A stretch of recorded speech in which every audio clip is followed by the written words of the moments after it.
Hi students, Professor Matt here. Today's lecture is on new criticism and formalist analysis.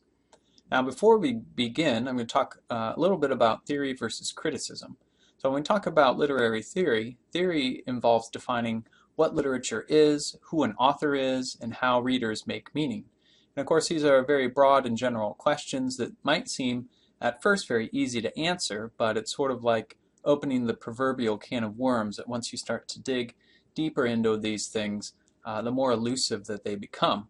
Criticism, on the other hand, involves questions of why we care about literature, evaluation of literary works, and whether they are good or bad. So coming up with some set of criteria or form of analysis whereby we can judge them. Now the history of theory and criticism follows a trajectory that the ideas of literature are formed primarily by three different things. And the first phase involves the idea that literature is primarily formed by language, so it's a study of linguistics. The second phase involves literature as formed primarily by the human psyche, and here we see the influence of psychoanalysis.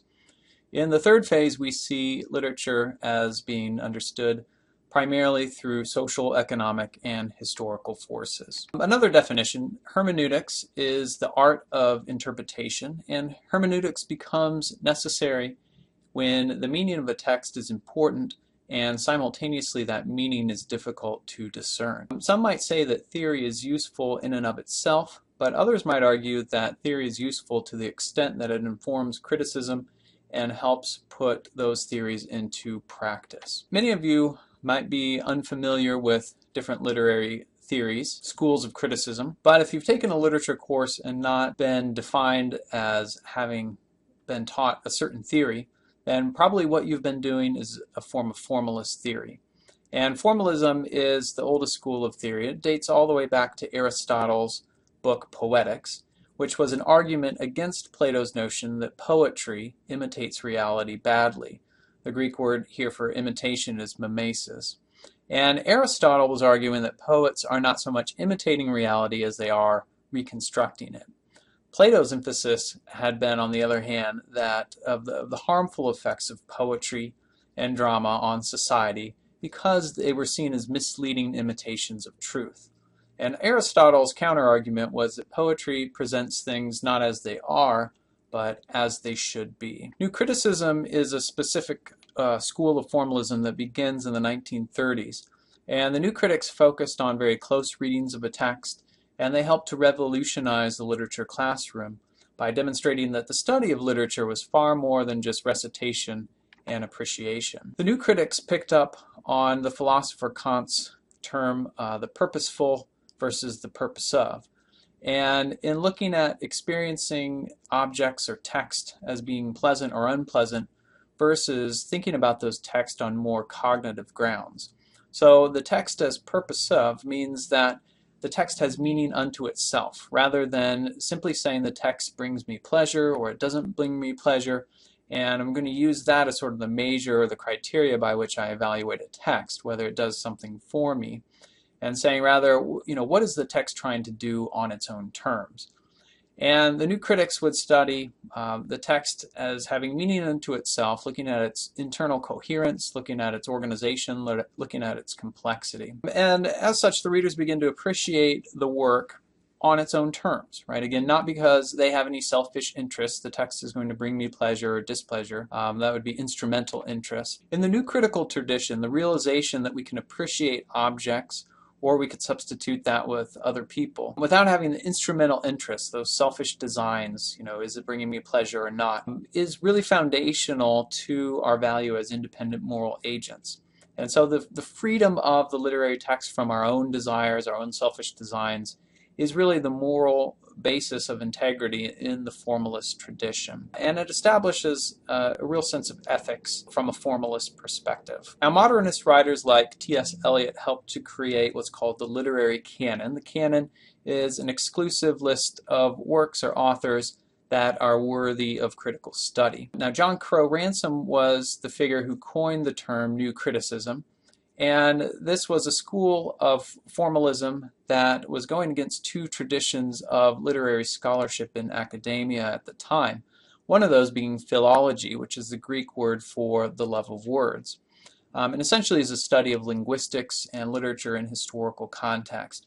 And by the 1930s, literary scholars had established a canon of literature that included nearly everything that mattered. And of course, this would involve Chaucer, Milton, Shakespeare, kind of those key foundational, what we call canonical authors. The second tradition against which the new critics were formed is the notion of appreciative teaching. So the idea that we should just memorize, recite, and applaud really great literature by those canonical authors, and maybe throw in a few choruses of Kumbaya. So the new critics came along and preached that we need to focus on close readings of the text. We need to focus on the unity of the work, which includes both its coherence and its complexity. A few of the other mantras of the new critics were the heresy of the paraphrase, which is to say that it's really not adequate that we could summarize or paraphrase a text because it speaks for itself. And any attempt to do so is to diminish the originality of the text. The new critics also warned of the intentional and the effective fallacies. The intentional fallacy was the belief that we can't trust the intentions of the author. So it was a new critic's way of kind of dismissing the role of the author in the task of making meaning of literature. And the effective fallacy was a way of the new critics doing away with the notion of the reader. So the readers, how a text might emotionally move a reader is something that the new critics wanted to push past through. So you push through that emotional response and you get to deep dish analysis of the text itself. So if we look at the major players in the function of literature, we have the author, we have the text, and we have the reader. The new critics are going to put the primary emphasis on the text. Doing away with the author through the intentional fallacy, doing away with the reader through the effective fallacy. So in this sense, the new critics put forward the notion of universal meaning, that text can have meaning beyond its time and culture, beyond its historical context. And of course, the assumption there is that there's some sort of ideal reader who can decode the text and understand all these literary devices. Another legacy of the new criticism is the idea that terms such as short story, poem, novel, documentary, etc. are themselves formal distinctions. So this is how you probably have been practicing some form of formalism anytime you've studied literature, because these are accepted terms that come from a formalist tradition. Now, Russian formalism actually came before new criticism. And the Russian formalists were interested in what they call literariness, or the devices of literature, and the way that authors deploy these devices in text to impede the reader's arrival at meaning and alter the reader's understanding of meaning. So it's a way of using language in a artistic or literary sense to have a certain sense of style. And attempts to articulate the literary studies in scientific terms was a way of trying to justify that literature has a place in academia alongside other disciplines like biology and calculus, because of course it has its own set of terms, it has its own set of devices that warrant its study. Russian formalist looks at literary history as a sequence of changes in which literary devices struggle to become the dominant device that motivates or preselects devices in a given textual field. Of course, this has a sort of Darwinian ring to it. We have a sort of struggle or survival of different literary devices that are trying to beat one another out. The Russian formalist also talked about the concept of defamiliarization, which is similar to Ezra Pound's injunction to make it new, which in a sense makes the notion of defamiliarization a transnational concept or idea. But defamiliarization is taking something that is really familiar to us and making it new, or making it strange in a way. And literature could do this by causing us to think about, really simple things in ways that we don't always think about them.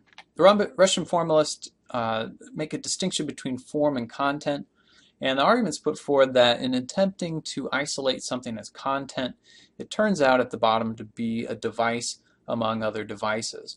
And of course, here we have that sort of Darwinian notion of the struggle of devices to become the dominant mode.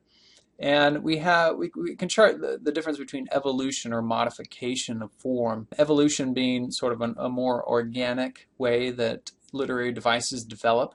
So they're responding to other impulses at the time, and they either become accepted into the larger culture, the field of devices, or they do not. They kind of pass on. versus modification of form is when you have someone like Stalin who comes in and says you must write Stalinist realism. Of course, it doesn't say it as such, but the idea is that if you're not producing socialist propaganda, then you're not allowed to write. And so here we have the intervention of some political, historical figure that modifies the form in that way, censorship or propaganda. Some of the key principles of formalism. One is that the aesthetic experience is unique, powerful, and significant. Formalist tradition, we're going to focus again more on form, more on the text. In the new critical tradition, we have the idea of universal truth of a text and the possibility of enlightenment. Again, we're focusing on the text rather than the reader, so the affective fallacy is a way of doing away with the emotional responses that a reader has to literature, and we're pushing past that to be able to read a text on its own terms. The second key principle is that literature has formal aspects that distinguish it clearly from other types of expression. And so we have, in the sense, the constructed nature of the literary work. The construct itself is meaningful, and we understand that literature as a written word is different than, say, your shopping or your grocery list, right? That too could be a written word, but we generally don't define a shopping list as literature. However, if you took a shopping list and published it in a book of poetry, then suddenly we see that the lines start to get a little bit fuzzy or blurry, right? And that's where we go back to some of those original questions about the nature of theory, is it asks those general questions. What is literature? Is the shopping list literature if I've written it down on a piece of paper and I take it to the grocery store? Probably not. But if I publish that in a journal of poetry, does that suddenly make it literature? So there's sort of interesting questions to explore there. The third key principle is literature can be usefully subdivided into genres. We can think of genres, very broadly as prose versus poetry. We can also think of genres within fiction, right? We have literary fiction, we have romance fiction, detective fiction, science fiction, etc. And so there's a variety of ways we can look at the notion of genre, but there are certain rules or typify certain genres. The fourth key principle is that literary analysis has its own specific interests, focuses in terminology that differentiate it from the fields of history, psychology, and sociology, etc. So these are all distinct disciplines that you can study in academia. The fifth key principle is that literature has meaning beyond the intent and biography of the author. So again, this is the new critic's notion of the intentional fallacy. We need to move beyond just what the author intended the work to mean, because writers are not always consciously aware of what they're doing. They don't always understand all the aspects of their work or all the ways that meaning can be constructed from their work. And of course, intentions can be very misleading. So an author might have intended his or her work to mean one thing, but the outcome could be very different from that intention. The sixth key principle is that close reading and attention to form, language, and detail are key to discussion of literature's qualities, themes, and functions. And we're going to talk about a lot of different methodologies in this course, but all of them are going to share this key principle in common, is that we need a close reading of the text. We need judicious examples to help support our ideas, our generalizations, our conclusions. And this notion can be traced back to the formalist tradition. Of course, the new critical tradition is instrumental in focusing on these close readings, on careful detail, and on using examples to support your ideas. So this is Professor Matt signing off until next time.